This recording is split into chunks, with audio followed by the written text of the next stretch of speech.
Real quick today, I want to do two things. I want to show you a process of how I found a task to do in HomeTeam, and then how I made an explosion in Unity that had cool bouncing cubes and smoke that fades and all kinds of neat, handy things you can use in your projects as well.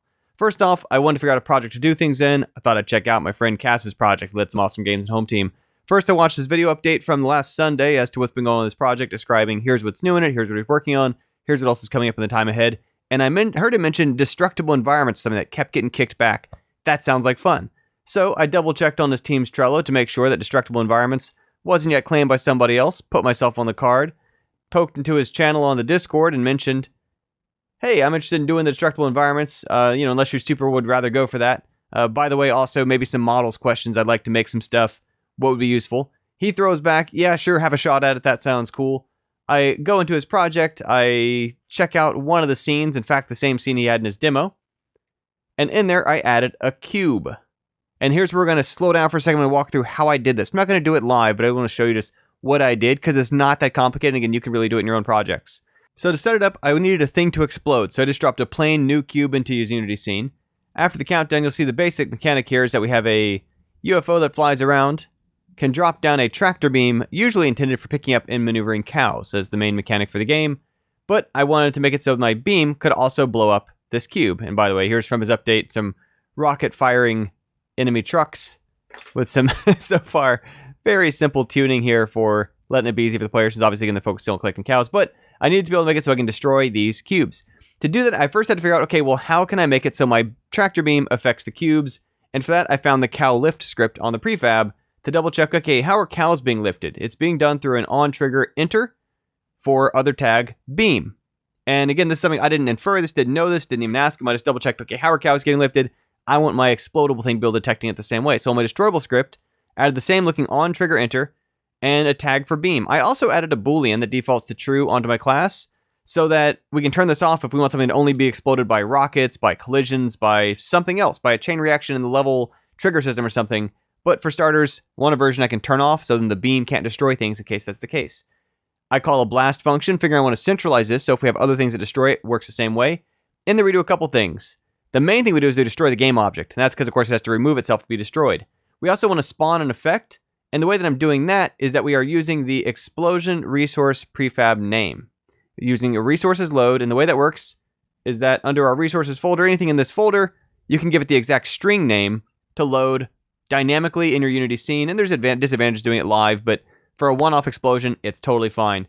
I check and see, make sure that there was a resource by that name. If there is, I instantiate it. If there's not, maybe I'll print a debug log as a console warning of, hey, missed an explosion but tried to load one. Anyway, the way that prefab works is also pretty straightforward. I tune that separate, but let me drop one into the scene just so we can see what it does. Dropping it in, you'll see right there we have the blast. And it's really made up of fewer parts than you might think. It is a prefab with a couple of children. One child is just the bouncing prefab plane, which you can see there.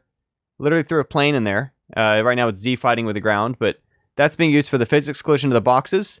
I did want these cubes to bounce on the ground. And of course, as you see, most of these maps are pretty flat, so this worked out well as an approximation. And in the particle system, I mean, performance-wise, collisions aren't great with particles, but if you are going to do it, the way you want to do it is with planes, and you can hand-define which planes it bounces off of.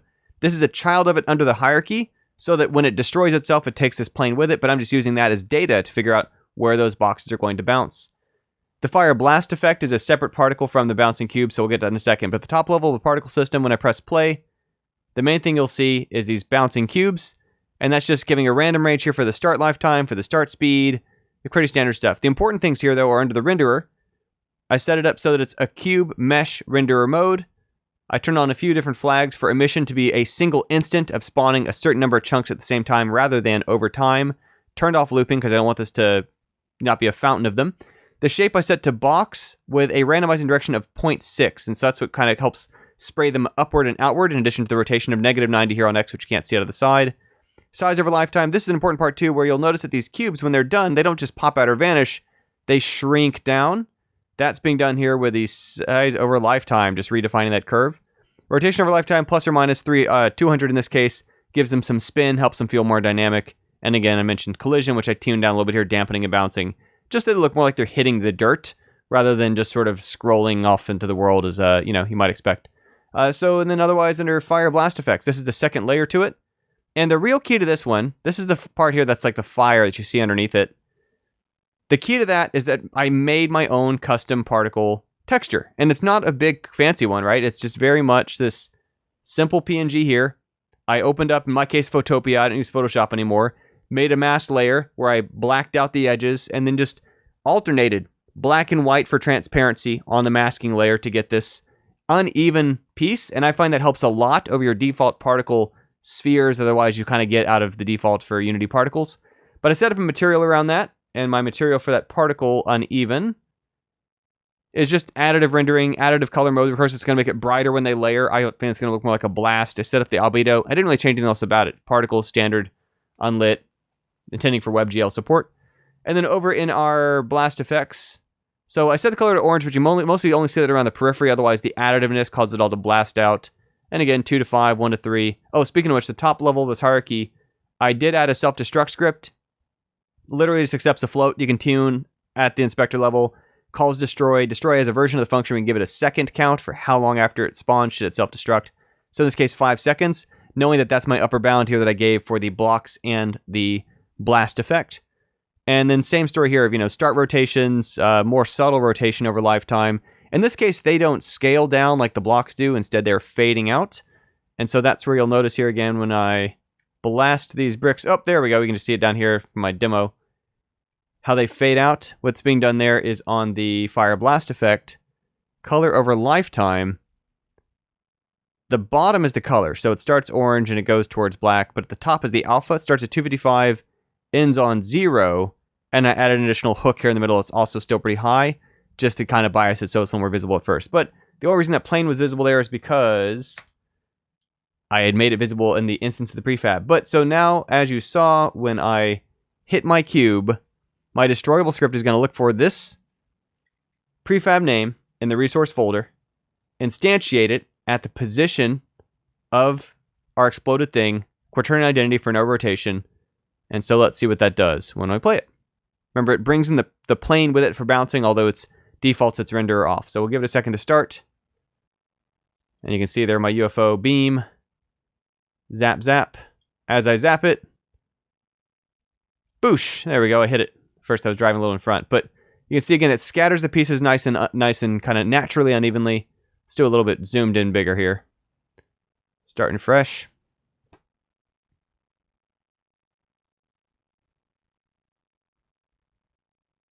And of course, right now you can still move while it's in setup mode, but that may change. So you can see there we got our tractor beam. And when I mash it over our brick, boosh! That's what we got. A nice blast effect, some particles, some chunks. And of course, this is a reusable script. All we had to do there was put our destroyable script on an object. Of course, that object does need to have a rigid body. I set it to kinematic because I don't want it to be physical. But in order for it to receive the on-trigger enter, we need a collider and a rigid body on it. Put the destroyable script, and then this is also what's handy where if we want variations of this one's kind of mud-colored for the desert stage. If we want gray chunks for the city, if we want blue chunks for some island stuff like water splashing out of some sort of thing on the island being destroyed, well, we just changed what the prefab is, right? We can duplicate this, modify this, tweak its colors, make as many versions, variations, and kinds as we want, and just change here on the destroyable script what's going to happen when they get hit. And then we got our explosion script. So I did that, committed it to the repo, double-checked, what models do you want, but that was it for the week. If I figured out, okay, I feel like doing some Unity stuff. Here's an ongoing project that's got a deadline in about a month. Thought I'd help out my friend. Looked for what is there to do yet based on his update. Made this commit. And I don't know, in half an hour or something. How long was it? Let's see. I mentioned I could do it. He said 6:10. And I made my script in about an hour. So not bad for some little fiddling and tuning and stuff on getting the spread right, the percentages, the movement right. Let's watch it one more time here just for funsies. Of this reusable, destroyable script. And again, it's very easy to customize, very uncomplicated. That's part I like about it too. It doesn't have a lot of moving parts, or you can pretty easily attach to anything, right? We can put this on cactuses with a smaller explosion for them. Boosh! There we go. And obviously too, it's something where if we find that there is any sort of performance issues, I did turn on lighting and shadows and collisions and other stuff, we can dial that back or tune the numbers. But for starters, want to start big on those blasts, figuring destructive, chaotic environments, naturally a good fit for the tone of this fun game, UFO Mooooo, led by Cassidy Noble. That's it for this week, or that's it for today. Thanks for following along. Catch you another day. Bye for now.